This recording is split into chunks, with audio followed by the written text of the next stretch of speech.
Hey guys, Ryan Bailey here for Charlotte FC. This is Between Two Socially Distanced Pints, and joining me today is our sporting director, Zoran Krneta. Zoran, good to see you. How are you doing?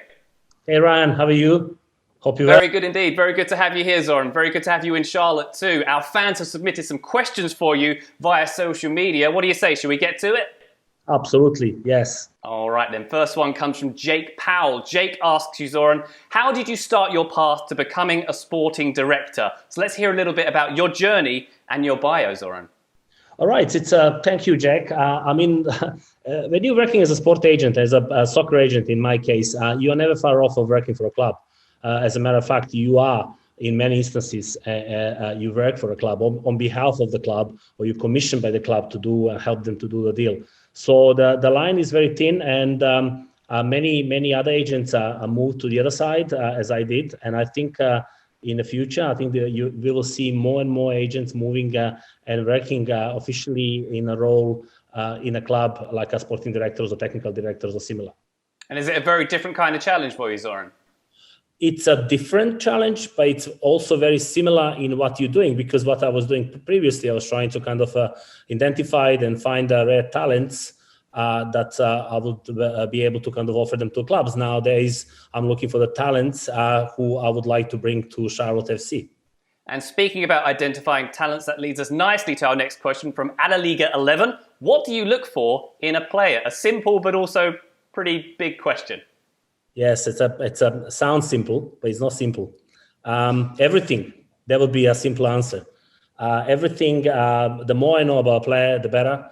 I want to know everything about his, obviously, not only skills, technical and tactical, but I also want to know about his character, his temperament, his mentality, how he could fit in our vision, in our style of play, how he would fit the team balance. That's very important. So I think information is the key, especially in a COVID-19 era where information is the only thing you're relying on, because you can't really jump on a plane and go and watch a couple of games and see the player, meet the family, perhaps speak to the club. So that's all very difficult right now. And so therefore we need to rely on as much information as possible. You mentioned the challenges of COVID there, Zoran. Let's move on to a question here from the Soccer Goose on Twitter, who expands on that. In what ways has COVID-19 made your role more difficult, and how have you overcome those challenges? Yeah, unfortunately, made not only my role, but the entire world roles and duties and performances and the jobs difficult and different. So it's nothing. Football obviously suffering because of soccer. Because simply the live scouting, which is one of the main pillars of a scouting process, is impossible to kind of conduct. So we can't travel anymore. We can't really see the game. And very often when you're watching the game live, you see your player, what he's doing, the player that you're scouting, rather than where the ball is. While on a TV game, the TV cameras are following the ball and following the action. So this is just one of the angles that why the live scouting is important. Also, you can see the warming up. You can see the behavior of the player warming up, and so many little kind of areas where you can kind of tick the boxes and fill your information book about a specific player. But I think it's everyone adjusted. So we need to now do the protocols, processes. Testing is one of them. But also expose some issues with the players going for international duties. So perhaps when you're recruiting the players in the future, you would probably think twice whether you really want some international player playing for national team who would actually 4 or 5 times a year disappear for 2 weeks and come back and need to kind of quarantine for another 10 days or 2 weeks, miss the games. And right now in playoffs, in MLS, we have a huge issue that some of the clubs are really playing with players without the players that are key players for their team.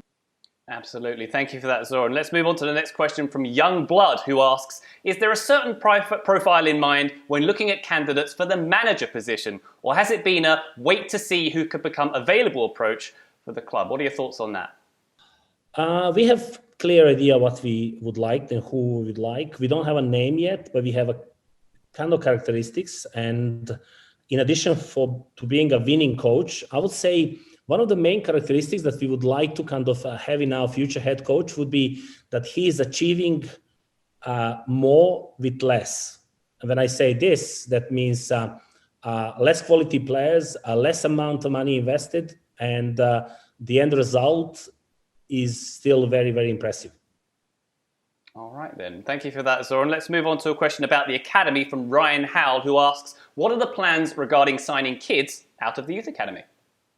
Well, we said from the day one, we said the academy is going to be one of the pillars and the building blocks of this team, and nothing changed on that front. The academy is doing really well. It's been now 4 or 5 months that the under 17 and under 14 teams existed. They're doing really well. We can already sense, smell, and see some of the potential talents that might go through the ranks. What we want to do, we want to make sure that there is a clear pathway from the academy ranks to the first team opportunities. And we also want to make sure that our head coach is buying into this model and concept of giving a youth players chance. So we still believe, and we will openly promote young players from the region. That sounds excellent, Zoran. Thank you so much for that. And thank you so much for your time today. Really do appreciate it. One last question for you, Zoran. And this one I'm really intrigued by because you're a well-travelled man. Krista Destiny asks, what's the most memorable game you've ever watched? Oh, I mean, this is really difficult. I would probably need to name few, not one, because it's kind of not fair to name one. But let's start.